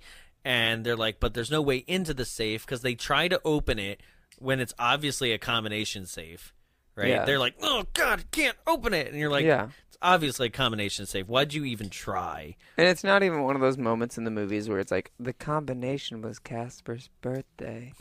It was just like, they turn into a ghost and find it. Yeah, because that's their idea. They hear that the Lazarus machine brings back people from the dead, Yeah. right? Meanwhile, they put in a lot of faith in something that apparently is untested. Yeah. Because I was like, if you knew this device worked, why didn't you test it on your dead child? And they could have added like any sort of line like, They're believing he died a before he ghost. got there. A ghost that literally could be, he's Casper the friendly ghost because he's trying to seduce you into stealing your soul. Yeah. Like, no, nobody knows. He's like, I'm Casper. I'm going to take your soul. He's a friendly ghost. Right? So then Cat. I met Scooby-Doo. I took his soul, too. Casper and Scooby-Doo, I'm sure there was a I great think there episode was. crossover. Yeah, it was I Hanna-Barbera. loved original Yeah. Scooby-Doo. It's a Hanna-Barbera. crossover. I loved it. Yeah, so then we get these moments. Casper's trying to turn back into human, but Kerrigan and Dibbs, they steal this like weird potion They stole the potion, and they run for it. right? And then they're trying to kill each other. Yeah. So they're like, we just need someone to die to get into the safe to get to the treasure, and then someone can be brought back. Right. And then it's like this weird like wop wop wop wop wop wop wop of killing each other. You know what's weird is whoever died, I saw this coming a mile away, that the other one would just be like, well, Yeah. fuck you. And betray I them. forgot a little bit that it happened, and I watched Yeah. this movie a lot as a kid. Yeah, and I, was I like, did too. Oh shit! Like I forgot that they tried to kill each other. Right. I always knew it was her that died. I remembered that. Yeah, same. But I knew she died, but I thought like she died doing something wonky. Like we got to get out of here. Whoa. Yeah. And so what happens is they're chasing each other around the house, and she winds up like trying to run him over with a car. He dodges it. She goes into the forest and runs into a tree, but doesn't realize this is like the last tree on a cliff. And as she opens her passenger door to get out, immediately like that door was Falls not. off Yeah, cliff. it falls off the cliff. She did She's dead, and And immediately she comes back as a ghost. as a ghost and casts a shadow on the ground. The moon basically casts her shadow onto the Yeah. ground because I guess they just didn't want a ghost reveal at this moment. Right?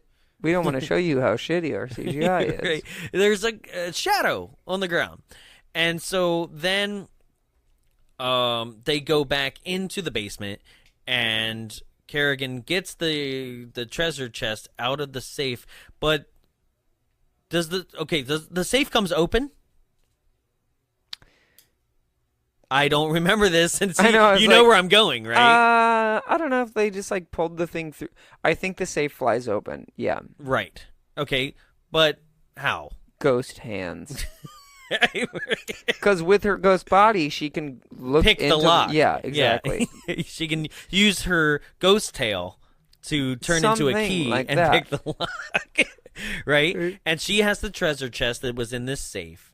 And then basically Eric Idle, Dibs, Did we miss? we didn't miss anything yet. So Dibs and Kerrigan are out of the house, but then the doorbell rings and they have to welcome in. Oh shit! Yeah. Okay. Yeah. They welcome in the 20 students that later becomes 150 students, but I think the 20 students that showed up are like student council, Right. And they set up the So party. they're having a party during this entire elaborate thing that's happening Which below could have been them. so many more gimmicks, but it literally was just like one gimmick. Oh, you mean the bullies trying to fake her out? Not even that. It was just like, it could have been like, hold on, gotta do this. Hold on, gotta do this. But it was You just mean like, her trying to entertain the party, but also Yeah. trying to like But it was deal literally with just all like- these other problems? welcome to my house. Bye. And she ran off to go Yeah.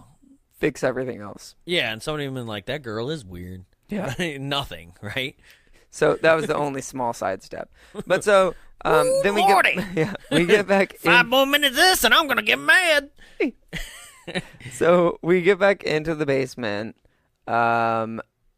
Yeah, so Eric Idle is about to betray Kerrigan and be like, I'm not going to bring you back from the... you got the treasure chest. I'm not bringing you back from the dead. I'm going to destroy this potion, and you're going to be a ghost now. Yeah. Right? Which I'm also like, that logic doesn't apply because then she could just make your life a living hell Yeah. forever.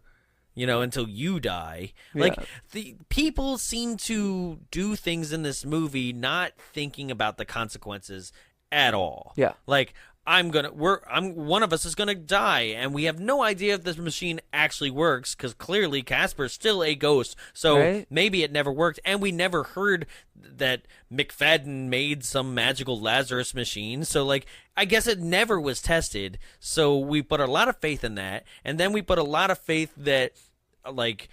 Whoever did die was like actually going to be brought back from the dead because like any smart person, because they even say this, they're like, we should like this thing could make us rich and bring people back from the dead, right? They do discuss that, Yeah. right? That they could make a fortune off of the goo, right?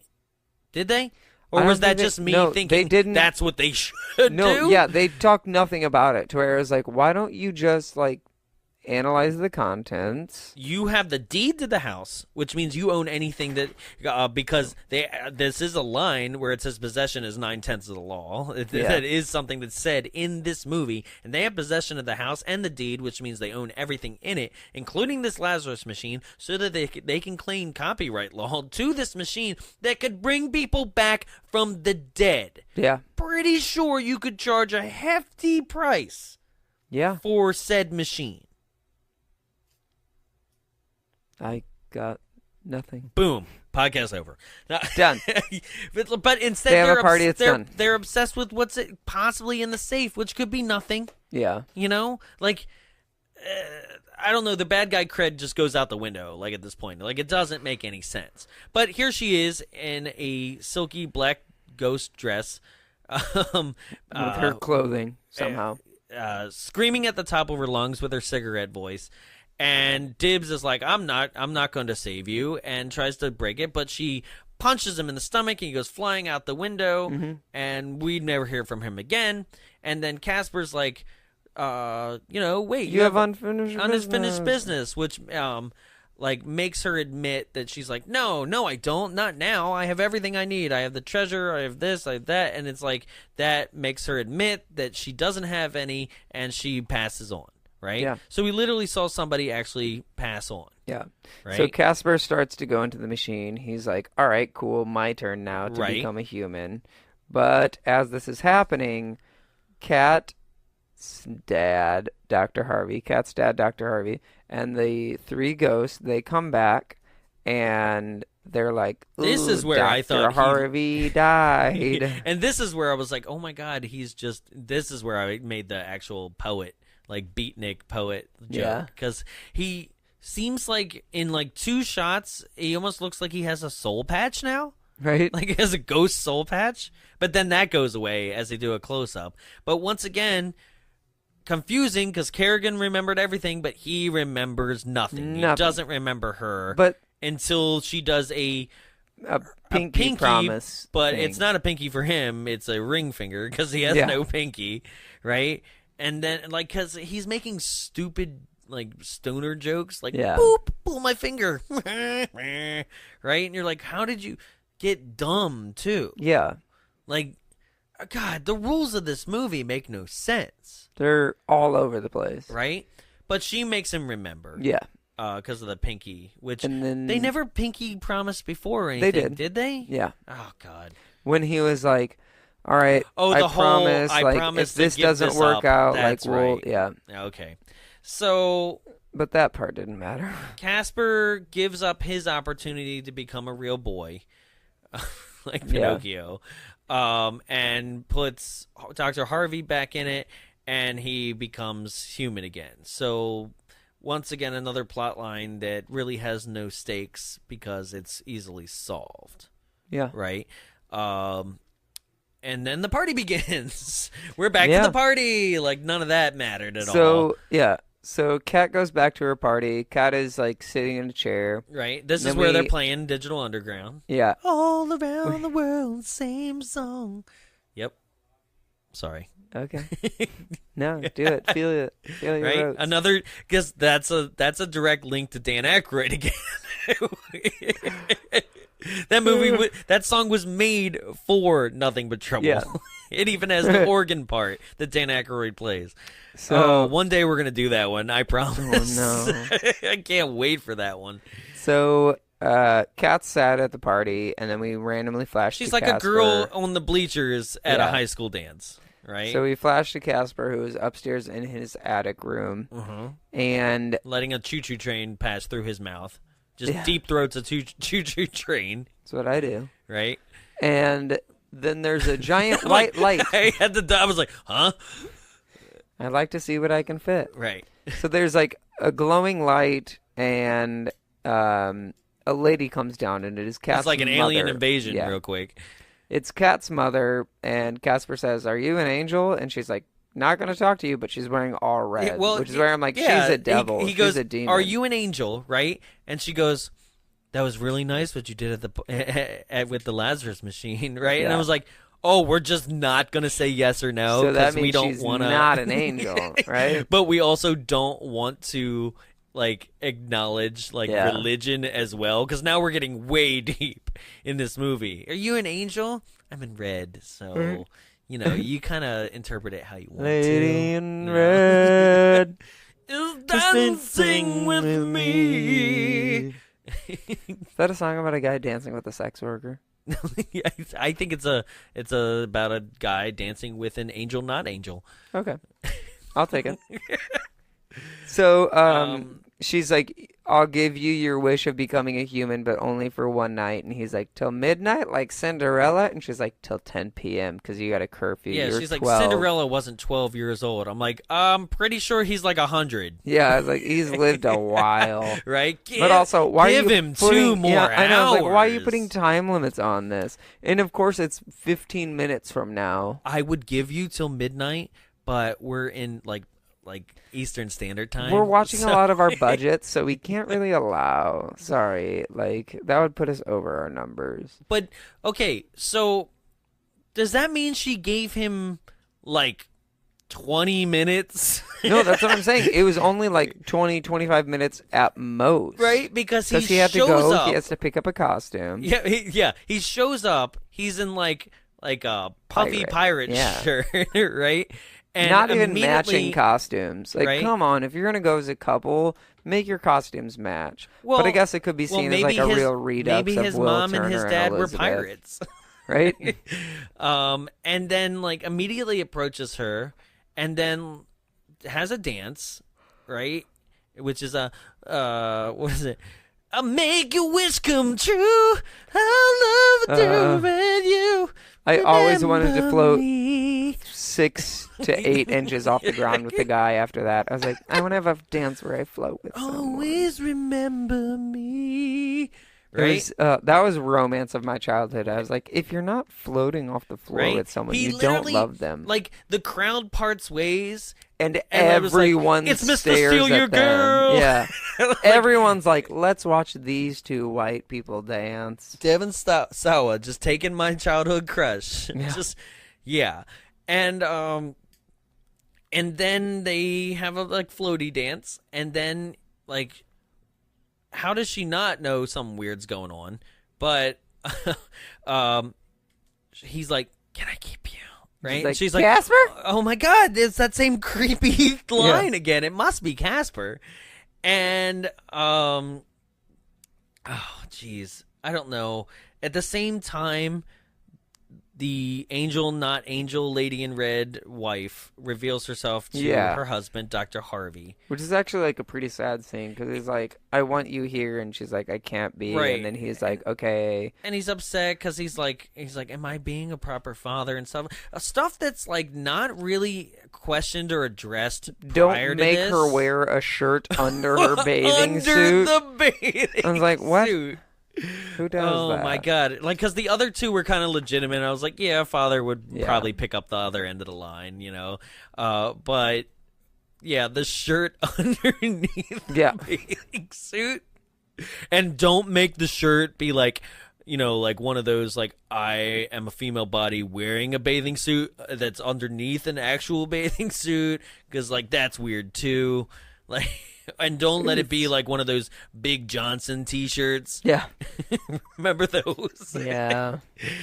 And then something about, he's like, oh, why aren't you a ghost? She's like, because you guys love me and I have no unfinished business. She gave you. You guys love me? Yeah, like, you all gave me the most love I needed, and so I have no unfinished business. Right. Which I was like, that's pretty cute. Yeah, but so if you have unfinished business, you become some crazy cartoon emoji monster of a Right. ghost. But if you have no unfinished business, you Go to hell. You wear red and go to hell. Yeah. And just show up just out of nowhere. Oh, that's another thing. He was like, why are you here? And she's like, your friends came through.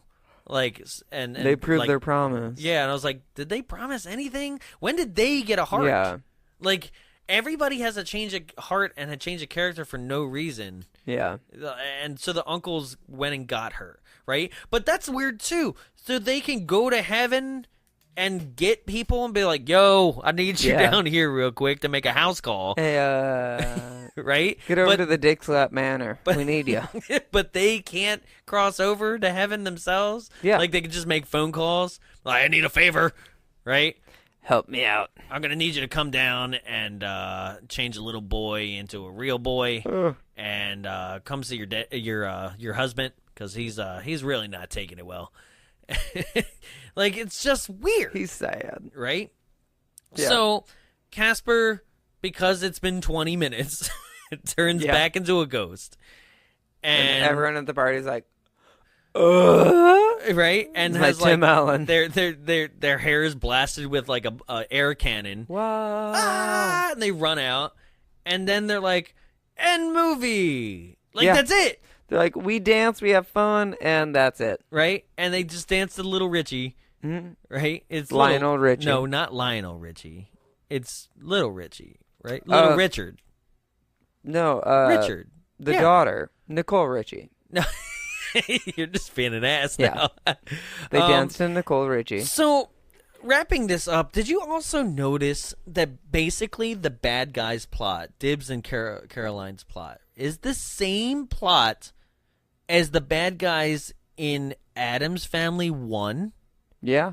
Which is basically like, there's a fortune to be had in this creepy mansion. Let's dupe everybody into, like, basically getting us down to the bottom levels of said mansion to get this fortune.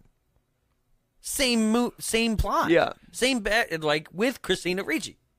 Yeah. I was like, wow, that's weird. It's almost as if they watched Addams Family and wanted to cast her and was like, we'll also take that plot from you. Yeah. Right?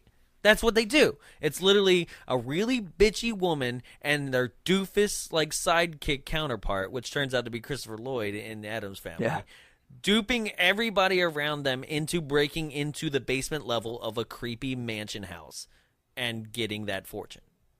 Same plot. Mm-hmm. Oh, you got nothing? Yeah, no, I'm like, I agree. Yeah. Okay, That's so it. I did say, like, I was like, ew, I don't want to see 12-year-olds make out by the end of this movie. Yeah. That was weird. And then they just have a dance-off where all three of the uncles are dressed like Little Richard. And Little Richard does his version of Casper the Friendly Ghost and roll credits. Yeah, that's it. Yeah, that's all you need to know. basically it, right? So, little pieces of trivia that we missed. This is the second movie in which Christina Ricci is the love interest of Devon Sawa. And the other one is Now and Then from 1995 as well. Oh. Yeah. There was an entire musical scene that was cut from this movie in which it was titled Lucky Enough to Be a Ghost. It was actually scripted and filmed, and the three ghosts sing about their mental problems during a session with Dr. Harvey. It was dropped because of the cost. The animation would have cost a few $1 million. Wow. I mean, we were already at $55 million with this budget. A scene that was filmed with Zelda Rubinstein, who is Poltergeist. This house is clear. Was filmed and never used. So that would have been fun, right? But also another reference that probably would have been lost on most people. But the fact that, I know, though. Yeah, I think a lot of people, like, people have been making this house is clear reference. Ace Ventura did it, like, all those movies. Like, that still, I think, is something iconic. Plus, produced by Spielberg again. Like, it should have been used. Like, I like that one. And then we had an instance of fan stretching. I always love these. And this goes back to the other cameos. So, it's implicit in, it's written here, it is implicit in the Dr. Harvey's possession scene that the three ghost uncles are the three cameos. So basically saying each of the cameos represents, like, I guess what they'd look like in human form or something. Yes. Okay.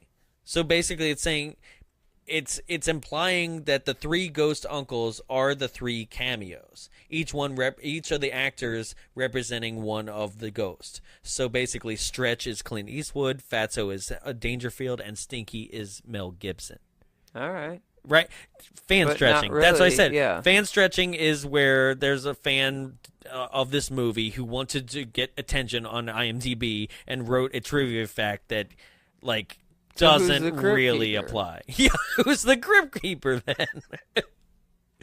Yeah. See, doesn't apply. It's All right. stupid. Thank you. Yeah. W's? I don't know. I think I would watch this if I have like a loner night and I just wanted to like watch a movie from my childhood. Like I'd probably watch it with another movie afterwards just to be like, I want to be alone, I just want to drink, and I just want to like enjoy a film that like I watched as a kid. Okay. I'm going to say let's see.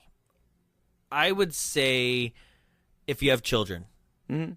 That's it. Yeah. Like, as an adult, I don't think you need to revisit this if you saw it from your childhood. Honestly, that's my thought. Is just like, I tried to, and I thought I was going to enjoy it a lot, right? And I just wound up being like, okay.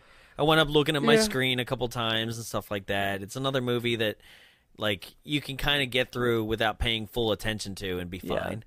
But if you have children, yeah, I would revisit it then, where it's like, watch it with your kids.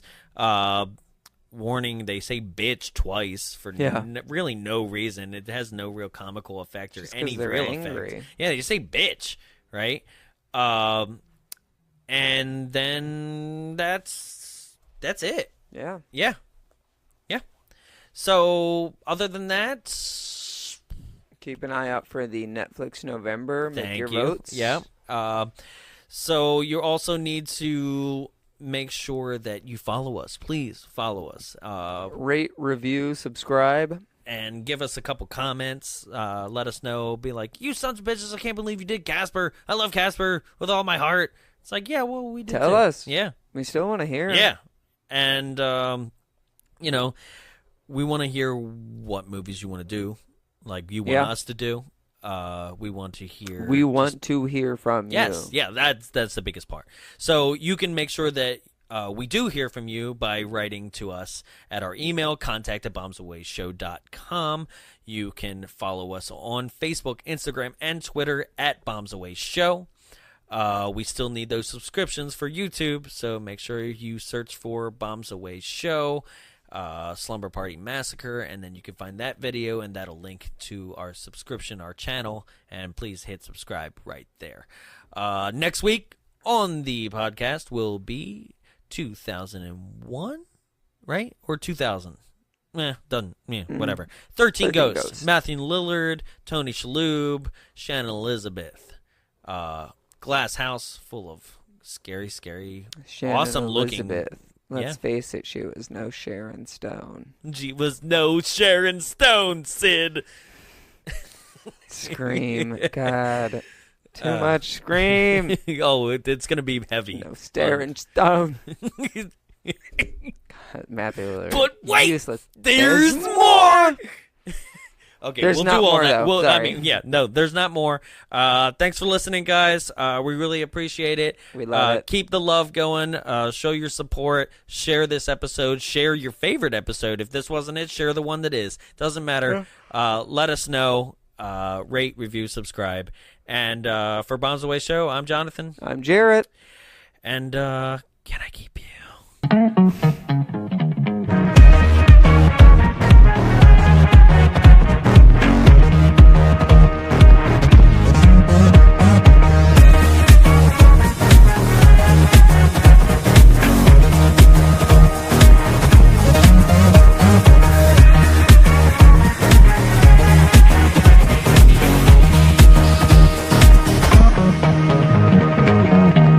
Hey guys, John here from the Bombs Away podcast, and I'm here to talk to you about what we always wind up talking to you about, the Frida Cinema. But there's a reason.